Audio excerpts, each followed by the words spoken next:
Hey everybody, and welcome back to yet another exciting episode of the Everyman Movie Review. This week, I wish I could say I was talking about the perfect movie, but I do have some thoughts on the brand new movie that might be a bit of a bust, Cats.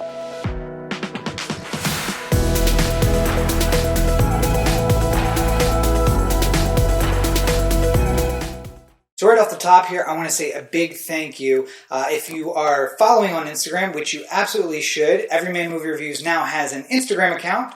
It's Everyman Movie Reviews on Instagram and Everyman Movie on Twitter. So make sure you join us over there. You'll get updates about all the newest episodes right there. You're not going to want to miss that.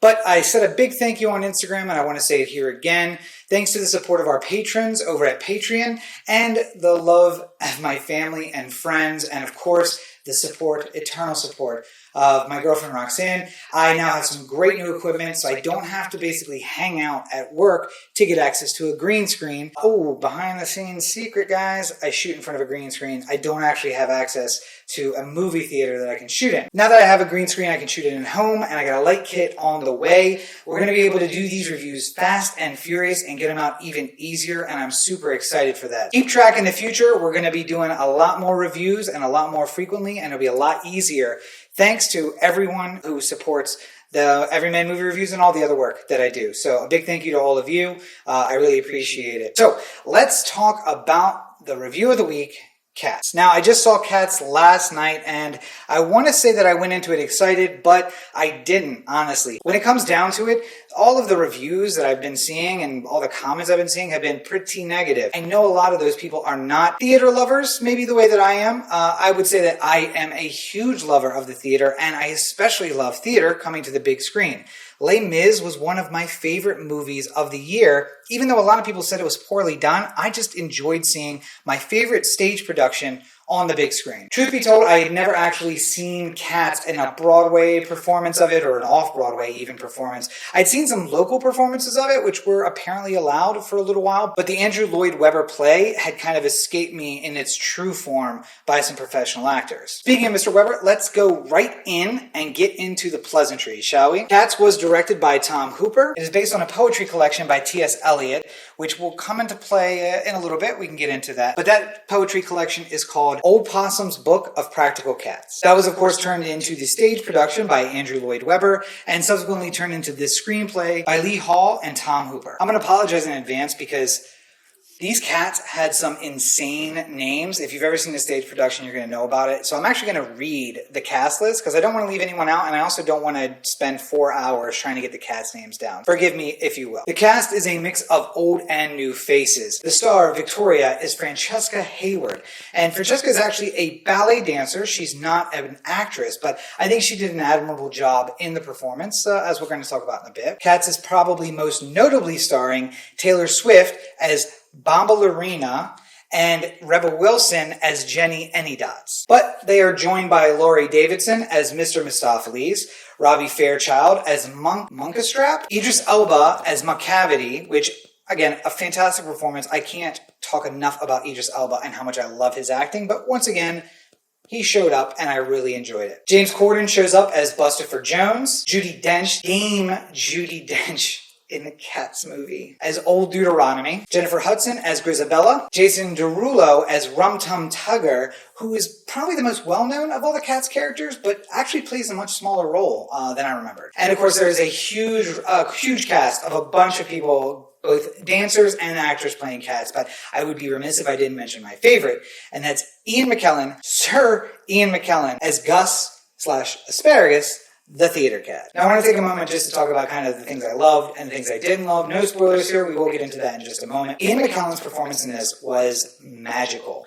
It is as if he showed up on day one and said, "Hey, what are we doing? Cats? All right, good. I'm in. Let's do this." No training whatsoever on how to be a cat. He didn't really prance and bounce around the way that the other actors did. He just came out and was like, "Hey, I've basically been a cat my whole life. Just sitting around, kind of being waited on and just doing what I love. And this character's a cat who's an actor. I got that." No problem. The performance was magical. Now, I will juxtapose that to some of the other performances, like Rebel Wilson as Jenny Anydots. She's a fantastic actress and a fantastic singer, but I wasn't in it in the scene, especially her introduction scene. Wasn't really in it with her. And a lot of the dancers who were trying to act, it was clear that they hadn't really acted before. Not that that's a negative, because obviously it is a choreography-heavy play/movie, so it's going to be necessary to have some dancers. Maybe a little less time practicing to be cats and a little more time on the acting would have done a lot of good for everyone involved. So if you don't know anything about the story of Cats, I don't know how much I can help you. The title is Cats, and it's about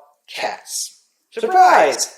Didn't know that was coming, did you? And all throughout the movie, they make references to, the surprising and busy and lovable lives of cats. And we see everything from alley cats to pampered cats to Old Deuteronomy, played by Dame Judi Dench, who is kind of the head of this clan of cats. Now, I said earlier we'd get back to T.S. Eliot's book of poetry. And the reason that that's important is that Jellicle, or the Jellicle cats, play a really important role in the movie itself. Funny thing is, there is no such thing as a Jellicle cat. I did a little research after I left the theater, and I was like, I've never heard of a Jellicle. What is that? And all these cats kind of look different. Like, how can we say this is a type of cat? Well, T.S. Eliot, in this little book and some other poetry that he had written before, tried to talk about Jellicle cats and pollicle dogs. And pollicle dogs are just like old, rough and tumble, ready dogs. And Jellicle cats are just, not necessarily spoiled, but cats which kind of are street cats, but wise cats, and ones that they don't live the life of a cat like a house cat. It's about an adventurous cat. So those are what Jellicle cats are. And Cats, the stage production, and now the screenplay, took that and made it a tribe, or like a clan, or a type of cat.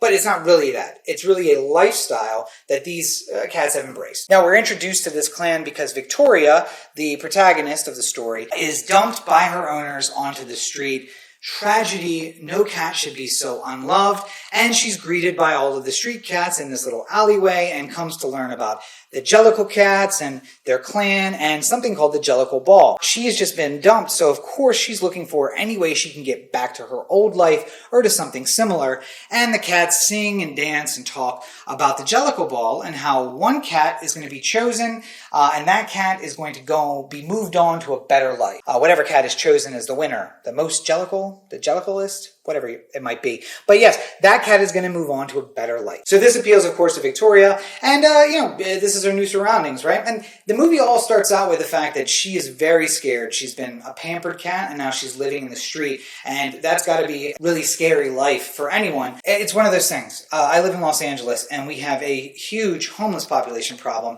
mainly driven by the fact that rent prices are really high, whereas that presidential candidate coming up soon is going to tell you the rent is too damn high. But I even know people, not necessarily as friends, but maybe as friends of friends, who have been on the verge of homelessness and have been there with the mentality of like, I will scrap and do anything I can do to not end up on the street, because that's a life I am not prepared for. Well, one thing we don't think about is pets that are abandoned. They have that too. They live a very pampered life where food's provided and water's provided, and they have a very cozy home. And then sometimes the owners of those animals, really bad owners who shouldn't have animals, end up ditching them on the street. And then they have to be forced into this life that is really wild and crazy. Cats is a way of telling that story from their perspective. Now, I do want to get into some spoilers. So if you haven't seen Cats and you're excited about seeing it and you don't want to see the spoilers, now is the time to go to the second time down below in the show description. You'll see one that says spoilers are here, and the second one will say back to the show. Well, skip down to back to the show because the spoilers are about to start right now. Here's the thing. I saw Cats described as 90 minutes of a bunch of cats introducing themselves. That is absolutely correct. I could not tell you what the plot of this movie was offhand. Of course, there is something about a Jellicle Ball and us all getting there. There's this magical cat, McClavity, again, played by Idris Elba wonderfully, but I don't understand why he's magical or how he does the things he does. And maybe that takes some suspension of disbelief that I wasn't prepared for. Fair enough. I don't know the plot of the movie after seeing the entire movie. Really, it is 90 minutes of different cats introducing themselves with song and dance. It is the first act of a movie we have not seen yet. And maybe if there was going to be a Cats 2, well, maybe that would be good. There will not be a Cats 2. This was just all we're going to get. And there was never a Cats 2 play. It was always just cats. And I think that that's maybe something that's lost in film that isn't lost in the stage production. On stage, you don't necessarily have to have a plot. We're telling a story, but the plot isn't so important. The story we're telling is about the cats and their lives. Great. But a movie requires that we start a place and we end a place, and we need to get there somehow. That part was missing. And I think that that's the major difference between a stage production and the movie. And I think that it failed on all fronts to provide that in the same way. I don't want to continue to compare it to Les Miserables, but Les Miserables told a story and it had a plot. The same way we need to go from point A to point B, yes, but it found a way to move along that story in a way that makes a lot of sense and that I could stick with. There's not everything that I wanted from the stage production there in the movie, but I got enough of it that I felt fulfilled. This is the same thing.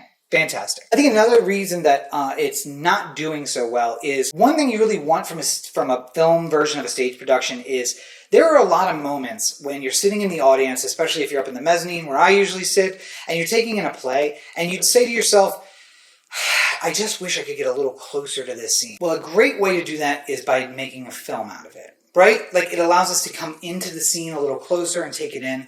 But one of the biggest compliments towards Cats was the choreography and the way that people moved around on stage. Well, we completely lose that with this production.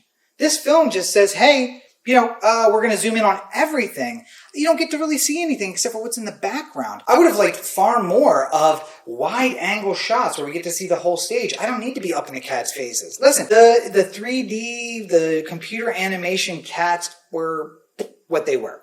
It is amazing. Yes, it is amazing you can turn a human being into a cat. A little creepy. Didn't necessarily like it. Kind of a third point. Why couldn't we just do people in costumes? Corey, the other half of the O The Anthem podcast, made a good point that at some point someone had the idea to make this a film, and some studio exec probably said, you know what? We're doing a lot of things with computer animation.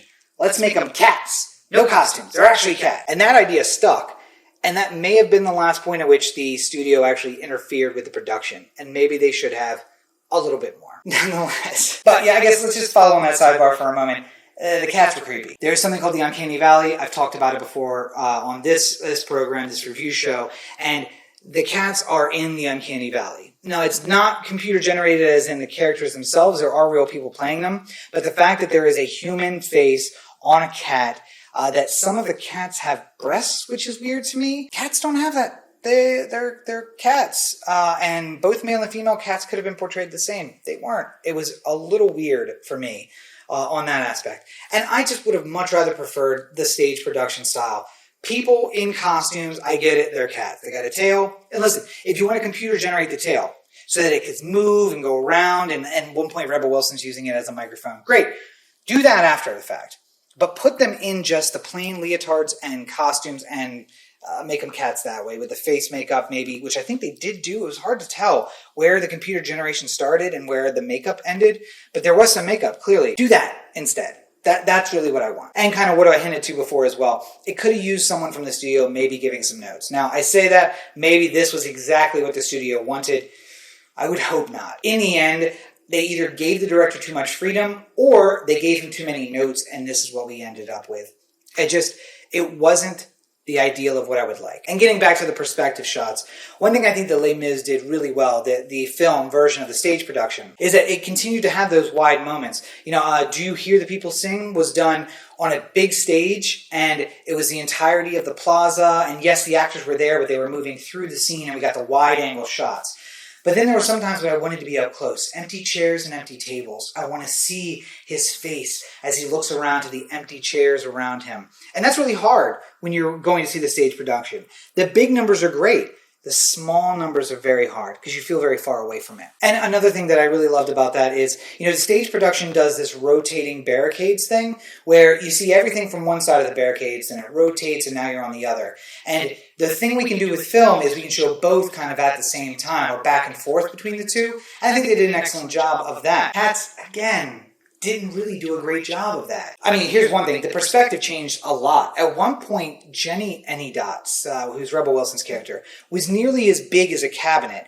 But then at other points, she was very small compared to that same cabinet. And in the alleyway, sometimes the cats were as big as the truck, but then they're dancing in the truck and they're much smaller. Basically, every scene piece was that same way, where it seemed like perspective was changing and they were bigger or smaller and it was kind of hard to keep track of. And that's very distracting when you're watching the movie. But I do want to talk about some things I liked. I mean, listen, I love the songs from Cats. They were fantastically performed by this crew, Taylor Swift and Rebel Wilson, amongst the others, Victoria. I do believe Francesca Hayward had a singer who was singing for her. Otherwise, she has an amazing voice and should really pursue something in that vein. But the songs were great. Jennifer Hudson killed it. She earned every dollar of whatever they paid her in 40 seconds in that film. And she was fantastic throughout, but her performance of Memories was just amazing. I was blown away. But I could go on all day talking about the spoilers because there's just so much to really go into. I don't want to talk about the whole movie because hopefully you want to go see it anyway. But it's something. That's what I'll tell you. And I think I've touched on all of those points. But let's bring everybody back in, and we're going to try to wrap this thing up with some overall thoughts. So spoilers are over, and everyone's coming back in right now. So let's start with the most obvious non-spoiler thing to talk about. The budget for this movie was approximately $100 million. That doesn't include A&P, which is media. It doesn't include all of the other expenses that go into making a movie, like distribution. It doesn't include flying Taylor Swift out to LA to be on a bunch of shows to promote it. This movie probably topped out over $100 million, maybe $110 million. Right now, it has grossed $21.2 million domestically, with a total of $41.7 million all worldwide. And that is a problem, because the likelihood is that this is not going to make its money back in the initial run. And I say that for this. I now saw it a week into its run, and the theater was full of people who didn't go because they love Cats. They went because they heard it was bad. Now, I'm not saying whether it's bad or not right now. We're going to get to that right at the end. But what everyone in the theater was doing is laughing at the movie. There is an audience for that. I really love Rocky Horror Picture Show. And I don't know in the 70s whether it was released as a serious movie or not. But what I can tell you is, throughout my life, it has been a campy cult hit. Maybe that's the future for Cats. And I'll tell you, it's not just that it has songs. It's not just the songs that it has in common with Rocky Horror Picture Show. It's the moments for crowd participation.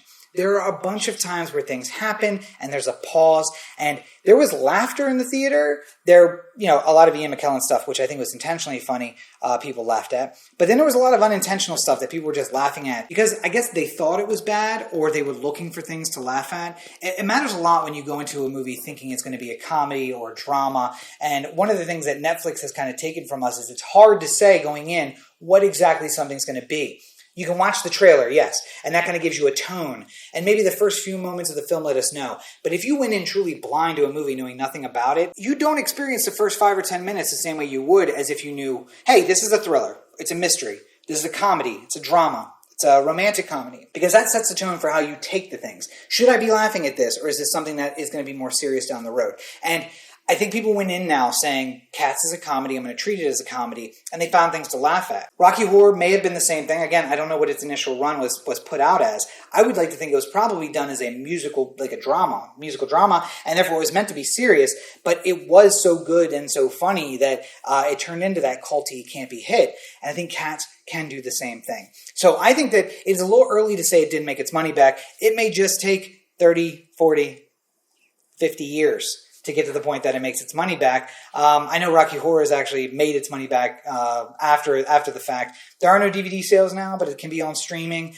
Places like the Alamo will go and do a crowd participation show. Everyone dressed up like Cats, and we're going to do crowd participation. All those things are possible in the future of this movie. But I know you're asking yourself, should I see it, Rob? What is the point? Let's get into that now then. I always go through the questions you need to ask yourself. And for this, it's really, do you like musical theater? If you like musical theater and singing, this might be for you. If you don't like songs, why are we even talking about this? If you like the show Cats, the stage production Cats, you may find a lot of things about this that you like. But you also may find a lot of things that you don't like about it. And I would say if you go into this with the mentality of it's going to be a funny movie with a lot of good songs and some good acting, that you will be satisfied. If you're going in thinking it's going to be a 100% true adaptation of the stage play, or that it's a serious drama, which is kind of how it holds itself out to be, you're probably going to be disappointed. That all being said, when you're someone like me who has AMC Stubs A-List and you can kind of go see a movie for free, I already saw another movie in 3D that basically pays for the entire month. So every movie after that is just basically gratis. I went and saw this movie and I wanted to see it because I knew some of you wanted to go see it. You wanted to hear a review about it, but I also wanted to see it because I was interested. Is it worth the $18 to go see this if you're paying full freight? Probably not. Is it a good time at the movies? Do you laugh? Do you enjoy it? Yes. If you really need a strong plot, if you need things to kind of happen and make sense, probably not. So I haven't ever really done a mixed bag review, and I'm not going to do it this time. I'm going to say that overall, Cats is a don't see. And it's only a don't see because the idea of paying $18 plus popcorn and soda and all that stuff, I can't really see somebody doing that. Wait till it hits your second run theaters. Wait for 2 years from now where they do a campy, culty, kind of call to action style movie where somebody's saying, all right, every time this happens, we're going to meow really loud, or we're going to call out the cat's names every time they say their own name. That'll be super fun. And maybe you'll enjoy it that way. Otherwise, it's going to be on streaming. So catch it on streaming and save yourself the $18. It was a good show, and I enjoyed myself while watching it. But I am a particular kind of movie viewer, and I don't pay for every movie I go to. So for me, it's one thing. For you, it's probably going to be a skip.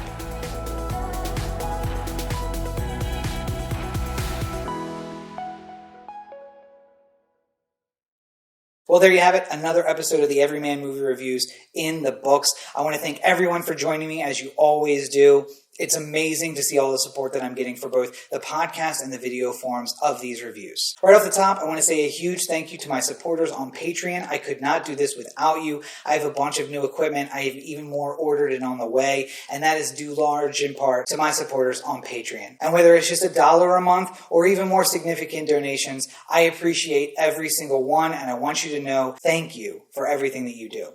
Also, the moral support. I get a lot of moral support and messages from people on Patreon, and I really couldn't continue to do everything I do without you. If you want to become one of my patrons, it's super easy. Go on over to patreon.com, that's patreon.com/Robert N. Cheek, and you can support all of the stuff that I'm doing. The Everyman Movie Reviews, the Rob Explains Everything videos, and I got a whole bunch of other stuff coming very shortly, so you're not going to want to miss any of that. And if you want to be a part of it, the books, the videos, the screenplays, everything, go on over to patreon.com/Robert N. Cheek and become a supporter. You can, of course, now find Everyman Movie Reviews on social media. We have a Facebook page and a Twitter and an Instagram. Find us on Instagram at Everyman Movie Reviews. Find us on Twitter at Everyman Movie, and on Facebook at Everyman Movie Reviews. You can find me and my personal accounts at Robert N. Cheek on all your social networks. That's going to be Twitter, Instagram, Facebook, everywhere at Robert N. Cheek. You can find these videos and more on my YouTube channel, youtube.com/Rob Cheek. If you can't get enough of me, well, I do a weekly podcast with my buddy Corey.